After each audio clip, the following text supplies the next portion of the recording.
Hello beautiful people, my name is Vendi and today I'm going to be bringing you the My Writing Process tag. I was tagged to do this by my lovely friend Maeve from the channel Scribble Maven, who I'll have linked in the description box below. The tag was originally created by the Bookish Pen Babe, who I'll also have linked in the description, along with the tag's 21 questions. I was tagged to do this months ago and I'm a trash fire, so I'm just now doing it. And I haven't taken a look at any of the questions since I was tagged. So what I thought would be fun is if I saw them for the first time now and then answered them rapid fire style to see how quickly and how effectively I could do this just cuz. I think it'll be fun. Without further ado, let me tell you about my writing process. Question number 1, what genres do you write? My first love is fantasy, whether it's young adult, middle grade, or adult, but I also wouldn't shy away from writing sci-fi or even perhaps a contemporary but about like bisexuality, so like a problem book as sometimes they're called. 2, what setting gets you the most productive? Honestly, I don't like to restrict where I write. I feel like the moment you add contingencies, it becomes harder to actually sit down and write. So wherever I have my laptop and outline with me. If we're being really serious though, I think the Boston Public Library just prompts me to want to get stuff done because everyone around me is so productive, so I want to fit in. Question number 3, if you have multiple story ideas, how do you select which one you're going to go about writing first? And for me, that's simple. I write the one that feels most developed and feels most ready to get out in the world. It needs to be a combination of knowing the story and knowing that my writing is at the level that I think the story can be tackled. Question number 4, do I outline?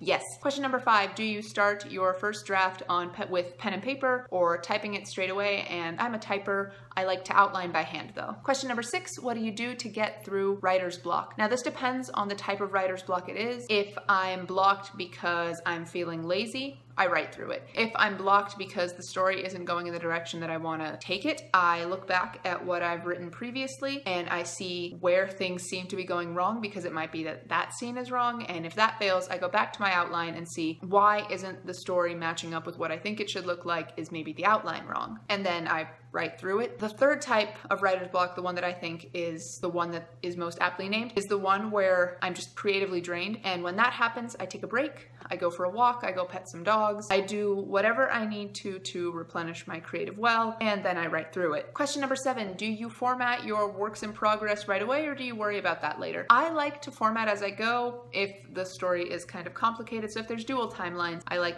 having like the chapter heading, name of person who is narrating this scene or this chapter, like written right above there, just so that I can keep better track of them. I use Microsoft Word, not Scrivener, so that makes it a little easier to track for me. But if we're talking like fonts and spacing and like kerning and all of that nonsense, I mean, that's for the professionals to do. So I just sort of, keep it double spaced because it's easier to read that way and it's easier for me to like make marginal notes. And so yes and no. Question number 8 is, do you edit as you go or do you wait till you've got a draft and then go to edit? Definitely I have to have my first draft done before I start editing, otherwise my spark for the story gets lost. So I wait until I have my first draft complete, and then I do a round of big picture edits, and then I do a round of like smaller edits. Question number 9, how long, if at all, do you wait after finishing a draft to dive back into it and like edit and take a look at it?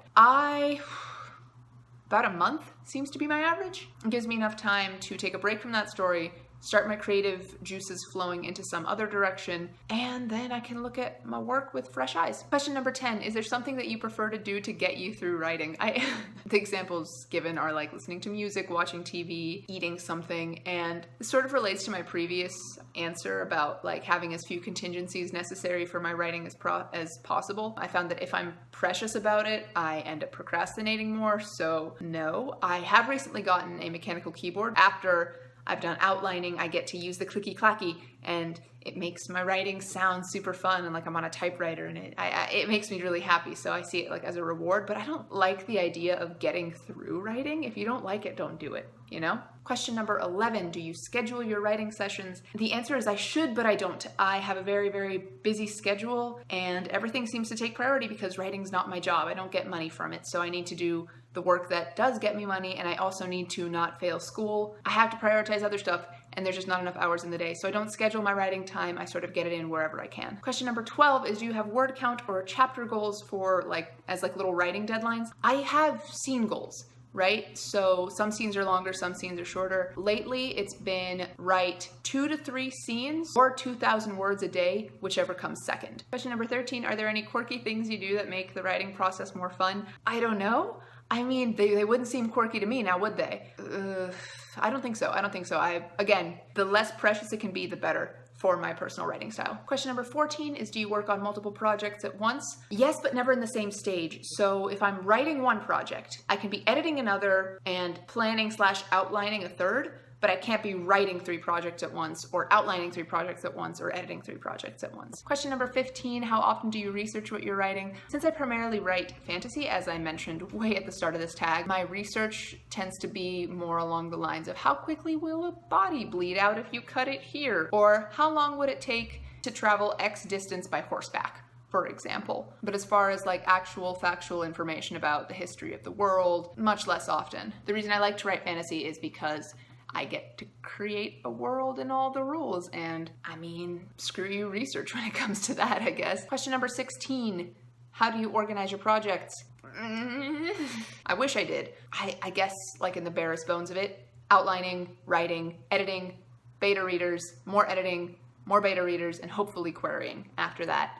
I've realized now that this might be outlining. How do I outline? I did a whole video on that a couple weeks ago, so you should go check that out if you're interested. I'll have it linked in the description box below. Question number 17, do you reward yourself for making your writing deadlines or punish yourself for missing them? The answer is no, because I used to be a big punisher and like wallowing in self-doubt and self-hatred kind of girl, and I found that that's really, really unproductive, so I try not to do that. But on the other hand, like I can't reward myself if I don't also punish myself. There has to be a balance for me personally, right? And if I'm going to be like, okay, it's not ideal if I miss it, but it's the past and we can't change the past, so we have to move on and move forward stronger, then at the same time I can't be like, you've written 500 words, that's more than you've written in the past hour, have a cookie. Like, no. For big milestones like finishing draft 1, hell yeah. But like for everyday deadlines, no. My reward is that my book is one step closer to completion. Question number 18, are there works similar to yours that you look for and use as either inspiration or comparison? And like I mentioned, I don't know when and what video, but I think that there's only a certain number of stories, but the way that they're told is how they differ, so the details. I try not to look for stories similar to mine when I'm writing or outlining, because I want the details to differ as much as possible, but when I'm editing, sometimes I'll look to them and I'll be like, okay, so this is how they did this part of the pacing in this middle part of the book to avoid a slumpy section, or this book really does slump in the middle. If I have similarities, maybe I'll change them. But overall, I think comparison is the thief of joy, and I'm far more likely to compare than I am to inspire. I try to draw inspiration from myself. Question number 19, how long do you wait before you hire an editor? I haven't ever done that. I want to be traditionally published, so my agent, fingers crossed I'll have one soon, will, as far as I understand the process, be the one who's pitching my book to publishing houses who will have their own editors that look at my stuff. So I don't. Maybe I should? Now I'm thinking I maybe should. And question number 20, if you've ever finished a first draft, tell us about how it felt. And if you haven't and you're sort of working through it, tell us about how you're feeling right about now. So I have finished books before, and there's always this combination of shock that I've managed to actually finish this and like put a thing that lived entirely in my brain onto a piece of paper that other people can consume, and joy at the prospect of getting to share it, and then just tiredness sometimes, depending on how long it's taken me to write it. It's a draining thing. You talk about, a creative well a lot. It literally feels like someone sucked that well dry sometimes at the end of a drafting process. As far as where I'm at currently, wait until my next WIP Wednesday video and you'll get to find out. And question number 21 is to tag people. If you are a writer, I tag you to do this. I think that this tag is a lot of fun, and I encourage you to do it rapid fire. I think it made it go by a lot easier than I thought it would when I first saw that there were 21 whole questions. And that is all I have for you guys today. Thank you so much for watching this video. If you liked it, please leave me a thumbs up. And if you like me, maybe consider subscribing to my channel. There will be more writing content on every Wednesday of every single week. But for today, that's all I have for you. Thank you again so much for watching, and I'll see you next time with a new video very soon. Goodbye.